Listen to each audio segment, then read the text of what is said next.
देखो हम जो भी ये क्वेश्चन सॉल्व कर रहे हैं ये पहले सीएल आईएमएस और टाइम के मॉक्स के क्वेश्चन है, तो ये काफी रिलेटेबल क्वेश्चन है आपकी प्रैक्टिस के लिए। तो चलो स्टार्ट करते हैं। इस क्वेश्चन में हमें क्या गिवन है कि Judy gives a discount of 15% on an article whenever a customer makes an online payment.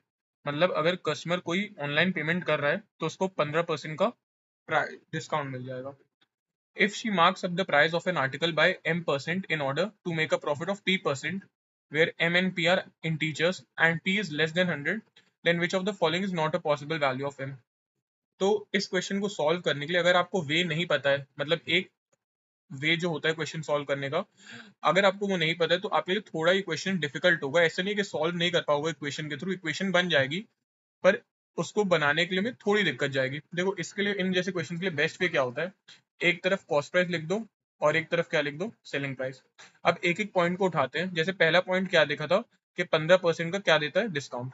अच्छा 15% का जो डिस्काउंट है, 15% का डिस्काउंट, उसका मतलब यही है ना कि अगर कोई चीज 100 रुपए की है तो मार्केट में मिलेगी कितने की, 85 की। यही हो गया 15% का डिस्काउंट। अब डिस्काउंट में एक्चुअली होता क्या है कि दुकानदार आपको डिस्काउंट दे रहा है। अब डिस्काउंट देने की वजह से क्या हो रहा है, पहले की जो चीज वो 100 में बेच पा रहा था, अब वो चीज उसको कितने की बेचनी पड़ रही है, 85 की। तो उसका क्या होता है, लॉस। तो डिस्काउंट आप किसी को भी दोगे, दुकानदार हो आप, डिस्काउंट आप दोगे तो आपका लॉस होगा। जितने का माल बेच पा रहे थे अब आपको कम का बेचना पड़ेगा। तो लॉस में केस क्या चलता है, cost price is greater than the selling price. तो इसमें आप कॉस्ट प्राइस में कितनी वैल्यू डाल दोगे, इधर आप डाल दोगे 100 और इधर डाल दोगे आप 85। अब सेकंड क्या गिवन है, she marks up the price of article by m%। अच्छा मार्कअप क्या होता है, देखो अगर जैसे गिवन होता है कि 20% मार्कअप है, तो 20% मार्कअप से यही कंक्लूजन ड्रॉ होता है ना कि अगर कोई चीज 100 रुपए की थी तो आप उसको बेचोगे कितने में, 120 में। मतलब यही हुआ ना, 100 रुपए की अगर चीज है तो आपको उसको 100 + 20 में बेच रहे हो। अब उसमें m% अगर मार्कअप गिवन है, m% मार्कअप, तो ये होगा ना कि अगर 100 रुपए की चीज है तो आप उसको बेच कितने पे रहे हो, 100 + m पे। अब मार्कअप में ये होता है ना कि मतलब 100 रुपए की चीज थी पर मैं बेच 120 में रहा हूँ, मैं रेट बढ़ा के बेच रहा हूँ, तो मार्कअप में मेरा एक्चुअली हो क्या रहा है, प्रॉफिट हो रहा है। और प्रॉफिट में केस क्या होता है, selling price is greater than the cost price. अब इन दोनों वैल्यूज में ऑब्वियसली बड़ी कौन सी, 100 + m, और छोटी कौन सी, 100। तो कॉस्ट प्राइस में कितना आ जाएगा, 100 आ जाएगा, और सेलिंग प्राइस में 100 + m आ जाएगा। अब देखो जो भी ये सब चीजें होती है, जैसे डिस्काउंट हो गया है ना, मार्कअप हो गया, ये सारी चीजें पहले आ जाती है, और लास्ट में हम जो लाइन के नीचे लिखते हैं ये अबव द लाइन वाली चीज है। बिलो द लाइन आप क्या लिखते हो, डायरेक्ट प्रॉफिट या लॉस। अब क्वेश्चन में p% का प्रॉफिट गिवन है, तो p% का प्रॉफिट ये होगा, अगर 100 रुपए कमा रहे हैं तो उसमें प्रॉफिट हो जाएगा, मतलब सेलिंग प्राइस हो जाएगा 100 + p। अब इसको सॉल्व करने का देखो तरीका क्या होता है, पहले आप कॉस्ट प्राइस वाली चीजें उठाओ, जैसे कि 100 × 100, और ये किसके इक्वल है, 100 के ही बराबर है। अब इसको डिवाइड कर दो, जो सेलिंग प्राइस में चीजें लिखी, जैसे 85 × 100 + m, और यहाँ पे कितना गिवन है, 100 + p। सॉल्व करोगे तो ये 100 और ये 100 कैंसिल हो जाएगा, यहाँ पे 5 20s और 5 17s आ जाएगा।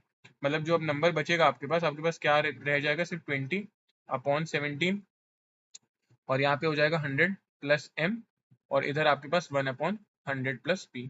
सॉल्व कर लो, ये इस तरफ क्रॉस मल्टीप्लाई होगा तो 20 से मल्टीप्लाई होकर इसकी वैल्यू कितनी हो जाएगी, 2000 + 20p, और इधर 1 से मल्टीप्लाई होगा तो ये 1700 + 17m, इतना हो जाएगा। ठीक है, हम सॉल्व करते हैं इसको फर्दर। तो 2000 में से 1700 जाएगा तो ये 300 + 20p बन जाएगा, और ये कितना हो जाएगा, 17m। अब हमसे ये पूछे ना कि m की क्या पॉसिबल वैल्यू नहीं हो सकती है, मतलब m की क्या वैल्यू नहीं हो सकती। ठीक है, चलो हम p के टर्म्स में इसको सॉल्व करते हैं। अगर मैं p की वैल्यू निकालूं इसमें, तो ये कितना हो जाएगा, 20p = 17m - 300, या फिर मेरा p यहाँ से कितना निकल के आ जाएगा, p हो जाएगा मेरा 17m - 300 डिवाइडेड बाय 20। ठीक है, मैं और इसको सॉल्व करता हूँ, मैं और इसको क्या लिख सकता हूँ, p की वैल्यू मैं ऐसे लिख सकता हूँ 17m/20, और 300 तो 20 से कट जाएगा, वैल्यू 15 आ जाएगी। मतलब ये जो है, ये वाला टर्म जो है, ये बेसिकली 20 से डिविजिबल होना चाहिए। मतलब टोटल हमारा जो टर्म है ये क्या था, 17m/20। अब आप बस देख लो m के बदले क्या क्या वैल्यू नहीं डाल सकते। अगर मैं 60 डालूंगा तो ऑब्वियसली काट देगा, 21 और 23 कट जाएगा। अगर मैं 40 डालूंगा तो ये भी 21 से 22 का 40 कट जाएगा। और अगर मैं 20 ही डाल दूंगा तो 20 और 20 कट जाएगा। लेकिन अगर मैं 50 वैल्यू डाल दूंगा, 50 अगर मैं डाल दूं इसके बदले, तो ये हो जाएगा, इसके बदले कितना हो जाएगा, 17 × 50/20। तो देखो ये कट नहीं रहा है, और ये बोला क्या गया, इंटीजर है, लेकिन ये p की वैल्यू किस में आने लगेगी, डेसिमल में जाने लगेगी।